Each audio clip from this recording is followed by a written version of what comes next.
कुलभूषण जाधवांच्या फाशीला आंतरराष्ट्रीय न्यायालयानं स्थगिती दिल्यानंतर भारतामध्ये अनेक ठिकाणी जल्लोष करण्यात आला।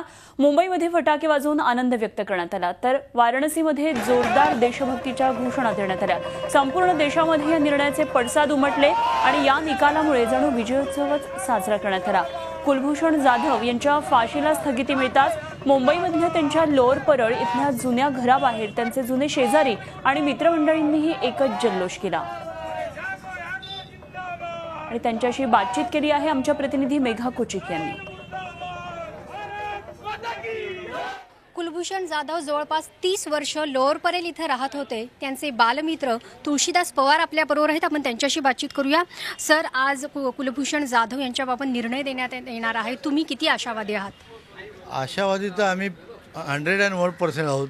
ज्यावेळी पहिली वेळ ICJ कोर्टाने त्यांच्या फाशीला स्थगिती दिली त्यावेळी आम्हाला जाणवलेलं की यातून कुलभूषण जाधव निश्चितपणे सुखरूपपणे भारतात परतू शकतील आणि त्यात ते आता काही 50% राहिलेले आहे ते आजच्या निकालावरती दिसून येते आणि त्याबद्दल आम्हाला निश्चितच खात्री आहे की पाकिस्तानकडे काही पुरावा नसताना ते आपली बाजू बघितला आम्ही की मांडू शकत नव्हते नीट, त्यांनी कसं तरी आपलं करायचं म्हणून करून बोलून मोकळे झालेले आहेत। त्यांना ते 90 मिनिटाचा वेळ होता, त्यांनी कसा तरी आपला पाऊण एक तासावर कसं तरी बोलून मोकळे झाले। त्यांना पण माहिती आहे त्यांच्याकडे काही नसताना तुम्ही ICJच्या ह्याच्यामुळे दबाव ते यावंच लागलं त्यांना आणि आपल्याला पण ते गेल्यामुळे त्याच्याबद्दलची जी काही खबर आहे काय सुखरूपपणा आहे तो आपल्याला त्यांच्या थ्रू समजणार आहे।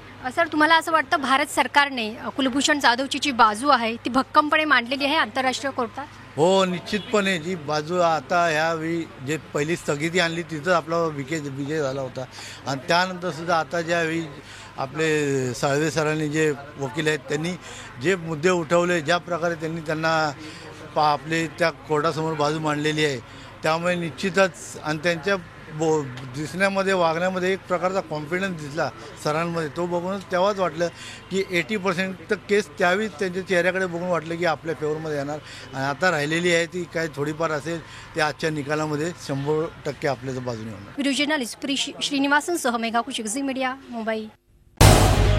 झी 24 तास रहा एक पाऊल पुढे।